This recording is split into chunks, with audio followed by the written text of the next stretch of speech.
प्रधानमंत्री नरेंद्र मोदी 2 दिवसीय यात्रा पर कुवैत रवाना हो चुके हैं। 4 दशक से ज्यादा समय में किसी भारतीय प्रधानमंत्री की ये पहली यात्रा है। भारत की ओर से आखिरी बार प्रधानमंत्री का कुवैत दौरा 43 साल पहले हुआ था। पूर्व प्रधानमंत्री इंदिरा गांधी 1981 में कुवैत के दौरे पर पहुंची थी और वहीं तत्कालीन उपराष्ट्रपति हामिद अंसारी ने 2009 में इस पश्चिम एशियाई देश का दौरा किया था। कुवैत में तेल की खोज के पहले भी दोनों देशों के बीच कारोबार होता रहता था। भारत और कुवैत के बीच संबंध की जानकारी अगर देखा जाए तो ये इतिहास के पन्नों में भी दर्ज है। कुवैत में तेल के अस्तित्व में आने से पहले से दोनों देशों की दोस्ती अच्छी रही है। पहले कुवैत का भारत के साथ व्यापार खजूर और घोड़ों पर आधारित था।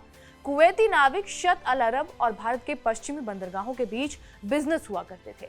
ये सालाना यात्रा होती थी। हालांकि वर्ल्ड वॉर 2 के बाद घोड़ों का व्यापार खत्म हो गया। इसके बाद कुछ वक्त तक मोती और सागौन जैसी इमारती लकड़ियां इस व्यापारिक संबंध के केंद्र में जरूर नजर आए। अब ये भी जान लीजिए कि पीएम मोदी के कुवैत दौरे में क्या खास होगा। अपनी 2 दिवसीय यात्रा में प्रधानमंत्री मोदी कुवैत के टॉप लीडर से मुलाकात करेंगे।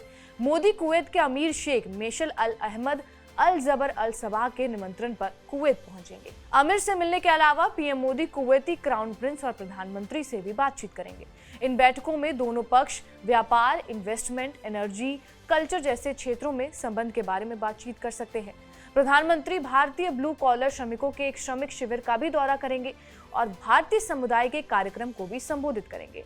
गल्फ कप फुटबॉल टूर्नामेंट के उद्घाटन समारोह में भी वो हिस्सा लेंगे।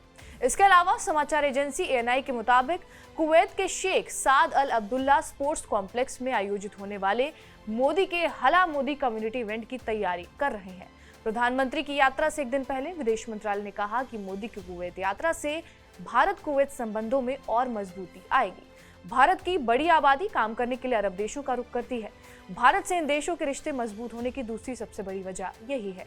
एक डेटा के मुताबिक कुवैत में करीब 10 लाख भारतीय रहते हैं और यूएई में तकरीबन 35 लाख, वहीं सऊदी अरब में 26 लाख लोग रहते हैं। ये लोग भारत में अच्छा खासा पैसा भेजते हैं। ये लोग भारत में तकरीबन 4.7 अरब डॉलर रुपए भारत भेजते हैं।